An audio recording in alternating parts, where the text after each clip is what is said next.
সাধারণত মানুষ বলে যে নানা বাড়ি কোথায়, কিন্তু দিনাজপুরকে কেন জানি সবসময় মনে হলেই নানি বাড়ি কথাটা আমার মনে হয়। সবসময় নানি বাড়ি, কেন জানি নানি কথাটাই সামনে আসে। এই দিনাজপুর শহরটা, এখানে বেশ কিছু স্মৃতি আছে আমার।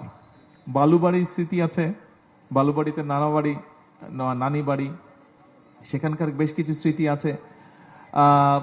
তারপরে ঘাসিপাড়ায় ছিল, বালুবাড়িতে আসার আগে ঘাসিপাড়ায় ছিল নানি বাড়ি। সেই ঘাসিপাড়ার কথা কিছুটা খেয়াল আছে, অল্প স্বল্প, বহু বছর আগের কথা, সব পরিষ্কার মনেও নেই। তো এখন স্বাভাবিকভাবেই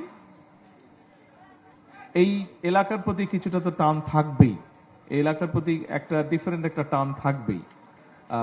সেজন্যই দায়িত্ব আছে। এখন যখন আল্লাহর রহমতে একটা দায়িত্বে আছি আমি, স্বাভাবিকভাবে সেই দায়িত্বের অবস্থান থেকেও এখানে যারা বক্তব্য রেখেছেন, ডিসি সাহেব থেকে শুরু করে, চেম্বারের সভাপতিকে শুরু করে অন্য আরো যারা বক্তব্য রেখেছেন, সকলেই এলাকার বিভিন্ন বিষয় নিয়ে কিছু কিছু বিষয় উল্লেখ করেছেন, এলাকার বিভিন্ন সমস্যা নিয়ে। এখানে ডিসি সাহেব ওনার বক্তব্যে একটি কথা বলেছেন, যেহেতু দিনাজপুর অঞ্চলটি, এলাকাটি সমুদ্রপৃষ্ঠ থেকে উপর দিকে, সেই জন্য এখানে পানির সমস্যা হয়। তবে নিশ্চয়ই বাই নাও আপনারা জানেন, অনেকেরই ধারণা আছে যে এই পানির সমস্যাটা শুধুমাত্র দিনাজপুর এলাকায় নয়, সামগ্রিকভাবে সমগ্র বাংলাদেশেই কম বেশি পানির সমস্যাটা কিছুটা দেখা দিয়েছে। তার কারণ হচ্ছে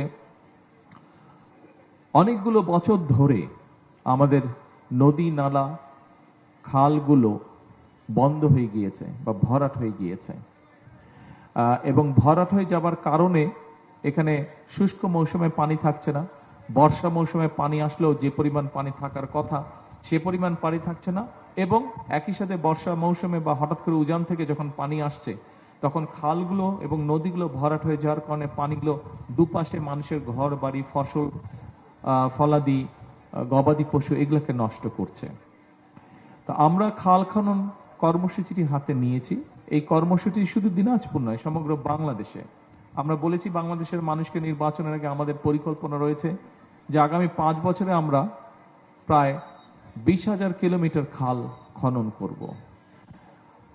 আপনারা নিজেদের এলাকাতেই যদি চিন্তা করেন, এই যেই কথাটা আমি বললাম যে খালে পানি থাকছে না, কিন্তু পানিটা সাইডে চলে যাচ্ছে বর্ষাকালে, যখন পানিটা প্রয়োজন শুষ্ক মৌসুমে সেই সময় শুকনা থাকছে, খাল পানি শূন্য থাকছে, ফলে জমি আবাদ করতে সমস্যা হচ্ছে।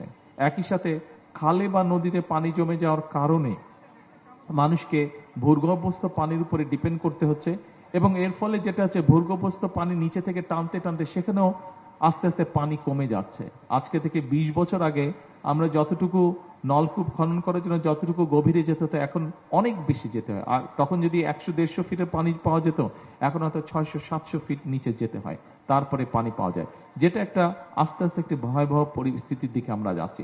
সেজন্যই আমরা চাইছি যে খালগুলো যদি আমরা খনন করি, সেখানে যদি ভরা মৌসুমে এবং শুষ্ক মৌসুমে আমরা পানি ধরে রাখতে পারি, তাহলে মানুষ যেমন ব্যবহার করতে পারবে, কৃষিকার্যের জন্য ব্যবহার হবে, এবং আস্তে আস্তে ভূগর্ভস্থ পানিতে রিচার্জ হওয়ার, যেটি শূন্য হয়ে গেছে সেটি রিচার্জ হবে। আরেকটি বড় সমস্যা আছে আর্সেনিক প্রবলেম। ভূগর্ভস্থ পানি আমরা যত টানতে থাকবো, একই সাথে আর্সেনিকের সমস্যা তত বাড়তে থাকবে। আমরা যদি খাল খননের মাধ্যমে, নদীগুলো খনন করার মাধ্যমে আমরা এই পানিগুলোকে ধরে রাখতে পারি, তাহলে পানিগুলো আস্তে আস্তে ভূগর্ভস্থ পানি রিচার্জ হতে থাকবে।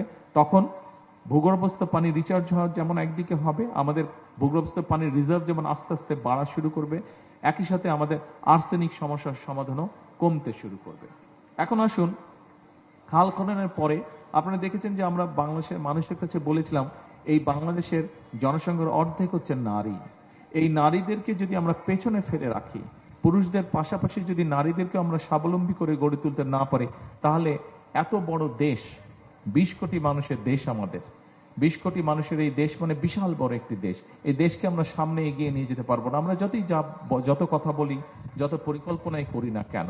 এবং সে কারণেই এই নারীদেরকে স্বাবলম্বী, বিশেষ করে অর্থনৈতিকভাবে স্বাবলম্বী করে গড়ে তোলার জন্য আমরা ফ্যামিলি গার্ডের কথা বলেছিলাম।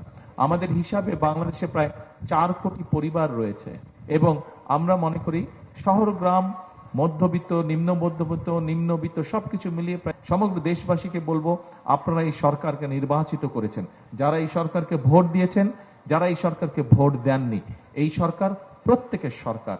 এই সরকার দেশের মানুষের জন্য কাজ করতে চায়, এই সরকার দেশের জন্য কাজ করতে চায়। এই সরকারকে আপনারাই গঠন করেছেন, আপনাদের রায়ের মাধ্যমে এই সরকার গঠিত হয়েছে। কাজেই আপনাদের যদি সহযোগিতা থাকে, আপনাদের সহযোগিতা থাকলে ইনশাল্লাহ আপনাদের প্রত্যাশিত বাংলাদেশ গড়ার জন্য এই সরকার রাত দিন সর্বাত্মক চেষ্টা করবে, সর্বাত্মক কাজ করবে।